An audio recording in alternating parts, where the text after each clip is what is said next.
అందరికీ నమస్కారం. నేను మీ దేవి స్టాడిస్ట్ మొగుడు 64వ భాగం. రచయిత వనజ గారు.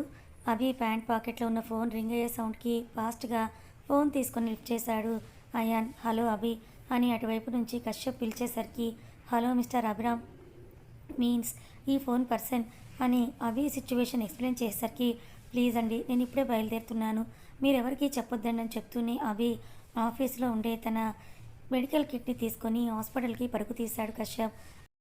అభిని చూసే కొద్దీ అయాన్లో డౌట్ పుట్టుకొస్తూ ఉంటే తన టెస్ట్ ఒకసారి స్టార్ట్ చేశాడు అయాన్. మను, రామ్ ఇంకా రాలేదేంటి, నీకు కనిపించాడా అని అడిగింది జానకి.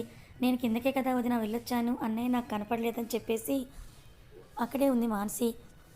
కాల్ వస్తే మాట్లాడడానికి వెళ్ళారు, కానీ ఇంతసేపా అనుకుంటూ జానకి బెడ్ దిగితే, వదిన ఎక్కడికి, అన్నయ్య వచ్చేస్తాడులే నువ్వు కూర్చో అని మానసి అంటున్నా కూడా జానకి రూమ్ దాటి బయటకు వెళ్ళింది. కశ్యప్ ఆగమేఘాల మీద వచ్చేసరికి అయాన్ అభికి ఎగ్జామినేషన్లో రిజల్ట్ పాజిటివ్ రావడంతో వెంటనే మెడిసిన్ నర్స్తో తెప్పించేయించాడు. మరోసారి అభి కాల్ చేసి రూమ్ నెంబర్ కనుక్కొని పైకి వెళ్ళేసరికి అభి కొంచెం నార్మల్గా పడుకునే ఉన్నాడు. డాక్టర్ అయాన్ అని కశ్యప్ లోపలికి వచ్చేసరికి గ్లాస్ నుండి అభిని చూసిన జానకి కూడా కంగారుగా ఆ రూమ్ దగ్గరికే వచ్చింది. కశ్యప్ వైపు ఒకసారి చూసి ఫాస్ట్గా లోపలికి వెళ్ళింది. రామ్ అంటూ అభిని పిలుస్తూ వెళ్ళేసరికి టాబ్లెట్స్ వేసుకున్న అభి కాన్షియస్లోకి వచ్చి జానకిని చుట్టంతోనే తన శక్తినంతా కూడబలుకొని లేచి కూర్చున్నాడు.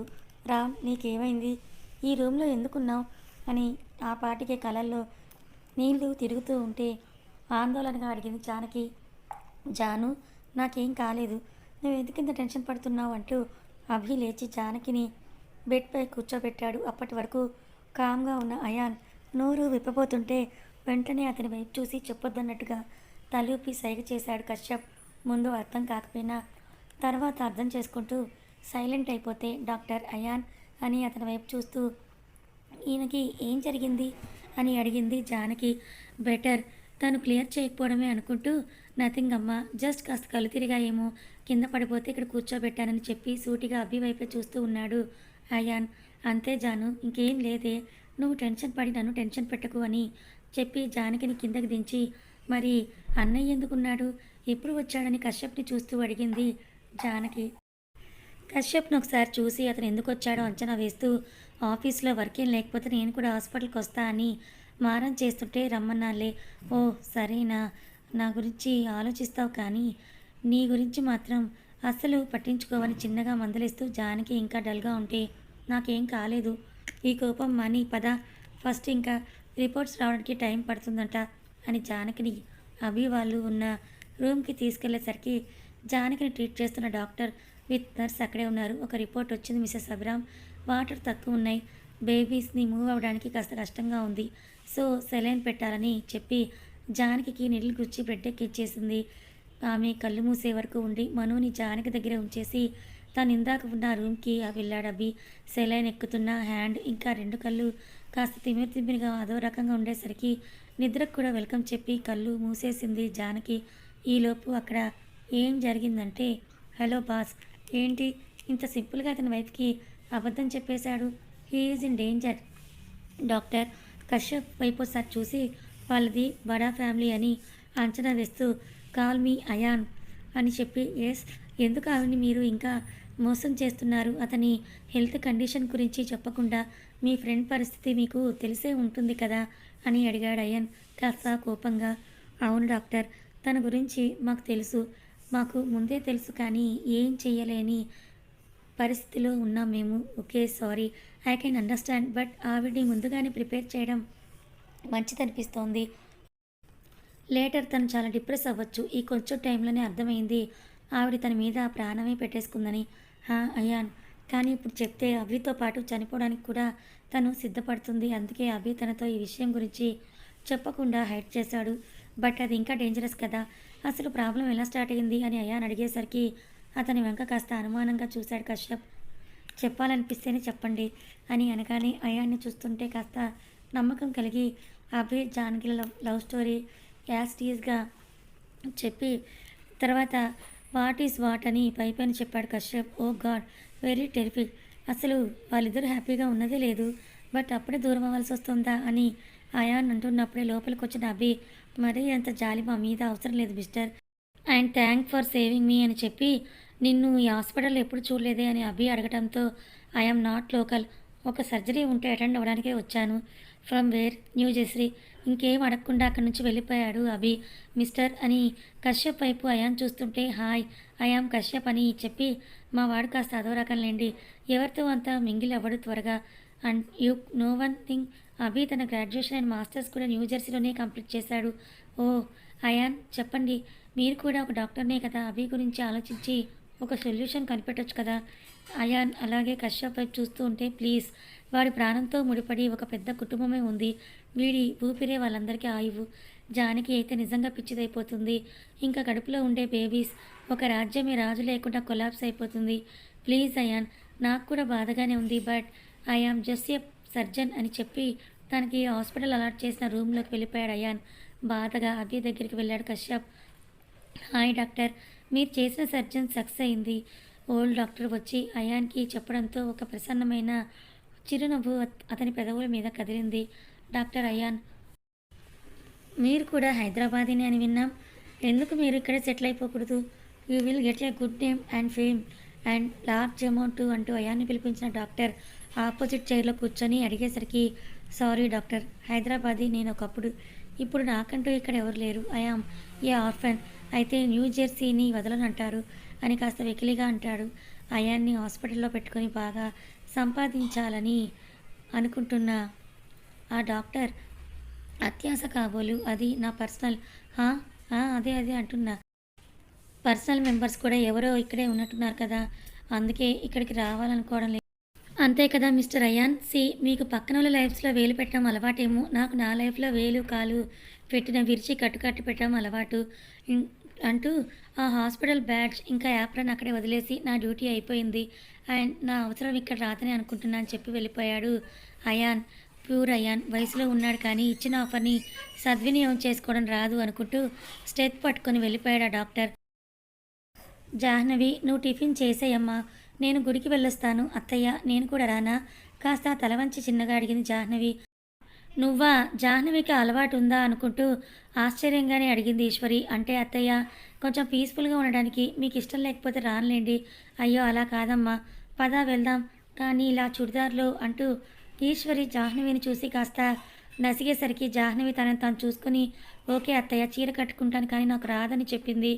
ఈశ్వరి నవ్వుతూ, నేను సాయం చేస్తా పదా అంటూ జాహ్నవిని తీసుకెళ్లి తనకు ఒక కూతురు పుడితే ఎలా ముస్తాబ్ చేయాలనుకుందో అలా పట్టుచీర కట్టి కొన్ని నగలు పెట్టి జాహ్నవి మిడిల్ సైజ్ హెయిర్కి సవరంతో పొడవు విజడ వేసి కుందనం బొమ్మలా తయారు చేసింది ఈశ్వరి. అత్తాకోడళ్ళు కలిసి గుడికి బయలుదేరారు. మరో అరగంటకి హాస్పిటల్ క్యాబిన్లో ఉన్నారు అభి, జానకిలు. Mrs Abhiram, report seem to be everything is fine, but మీరు ఇంకొంచెం వాటర్ ఎక్కువ తీసుకోవాలని చెప్పి మెడిసిన్ రాసి డ్యూ డేట్ ఇంకో 20 రోజులకు ఇచ్చింది డాక్టర్ తనకి నెక్స్ట్ వీక్ సీమంతం ప్లాన్ చేశాం, is it possible to hire? తన డౌట్స్ ఎక్స్ప్రెస్ చేశాడు అభి. ఎస్ మిస్టర్ అభిరామ్ అని డాక్టర్ కొంచెం తడబడి అభి చూడగానే థ్యాంక్ యూ అని చెప్పి జానకిని కశ్యప్ మనుల దగ్గర వదిలి మళ్ళీ డాక్టర్ దగ్గరికి వెళ్ళాడు Abhi. Doctor explain me the problem, కొంచెం బేస్ వాయిస్తో అడిగాడు Abhi. Sorry mister Abhiram, inside ఒక బేబీ మాత్రమే ఫుల్ హెల్తీగా ఉంది, ఇంకో బేబీ చాలా డల్గా ఉందని మూమెంట్ని బట్టి తెలుస్తోంది. అసలు అక్కడ ప్రాబ్లం ఏంటో కూడా అర్థం కావడం లేదు, టెన్షన్గా చెప్పింది డాక్టర్. ముందెందుకు చెప్పలేదు ఈ విషయం? అభి కోపంగా పారిపోయాడు. అప్పుడు స్కానింగ్లో ఫైండ్ అవుట్ కాలేదు, ఇప్పుడు ఏం చేయడానికి కూడా వీల్లేదు. అసహనంగా చైరెత్తి కుదేశాడు అభి. ఆ డాక్టర్కి అభి పెయిన్ అర్థమవుతూ ఉంటే, cool mister Abhiram, but baby పుట్టాక ఈ ప్రాబ్లమ్ని కనుక్కొని సరైన ట్రీట్మెంట్ ఇవ్వచ్చు అని చెప్పి కాస్త సర్ది చెప్పింది డాక్టర్. అయినా అభి మనసు కుదుట పడకుంటే సీరియస్ కానీ కిందకి వచ్చి మనుని జానకి ఇంటికి తీసుకెళ్ళమని చెప్పి కశ్యప్కి మెసేజ్ చేసి తను కార్ స్టీరింగ్ తిప్పాడు అభి. అతని స్టాపింగ్ పాయింట్ గంట మోగిన గుడి. క్యాబ్లో ఎయిర్పోర్ట్కి స్టార్ట్ అయిన అయాన్ ఫ్లైట్ ఇంకా 2 గంటల టైం ఉండడంతో ఆన్ ది వేలో ఉన్న గుళ్ళో దిగాడు. కాస్త ప్రశాంతత కోసం, అలాగే తన నిక్కీని బ్రతికించమని దేవుణ్ణి వేడుకోవడం కోసం. అది ఫలించదు అని తెలిసినా కూడా గుడి బయటే దిగేసి ఈశ్వరి పూజా సామాగ్రి కోసం వెళ్తూ ఉంటే, నేను తెస్తానని ఆవిడ్ని లోపలికి వెళ్ళమని జాహ్నవి అక్కడ గుడి దగ్గరికి వెళ్ళింది. ఇవేవి ఇంట్రెస్ట్ లేని అభి డైరెక్ట్గా లోపలికి వెళ్ళిపోతే అయాన్ మాత్రం ఒక మాల తీసుకోవడానికి వెళ్ళాడు. అది అందరూ ఒకే గుళ్ళో ఉన్నారన్నమాట. ఇదిగో షాప్ అతన్ని ఏమని పిలవాలో తెలియక జాహ్నవి అలాగే పిలిస్తే, చెప్పమ్మా అతనంత రెస్పెక్ట్ ఇచ్చేసరికి అలా అనడం కరెక్ట్ కాదని తెలిసి, అంకుల్ పూజ సామాగ్రి ఇవ్వరా అని అడిగింది. జాహ్నవిని చూస్తే పెద్దింటి కోడలనుకుంటారు ఎవరైనా. సరే అమ్మా అని చెప్పి ఒక కొబ్బరికాయ వేసి అక్కడున్నవి ఏమేం కావాలో ఆమెనే చూసుకోమన్నాడు. అలాగే అంకుల్ అని జాహ్నవి ఒక పెద్ద బుట్ట నింపేసి, స్కానర్ ఎక్కడుంది అంకుల్ అని అడిగింది. అది నా దగ్గర లేదమ్మా, నా దగ్గర క్యాష్ మాత్రమే. లేదంకుల్ మరి. బిక్కమొహం వేసింది జాహ్నవి. బిల్ అయితే 700 అయిందమ్మా, ఎలా ఇప్పుడు అని పాపం ఆ షాప్ అతను చెప్పేసరికి, నా దగ్గర 1 రూపీ కూడా క్యాష్ లేదే అని అనుకుంటూ ముందుకు చూసేసరికి ఈశ్వరి లోపలికి వెళ్ళిపోయి ఉంటుంది.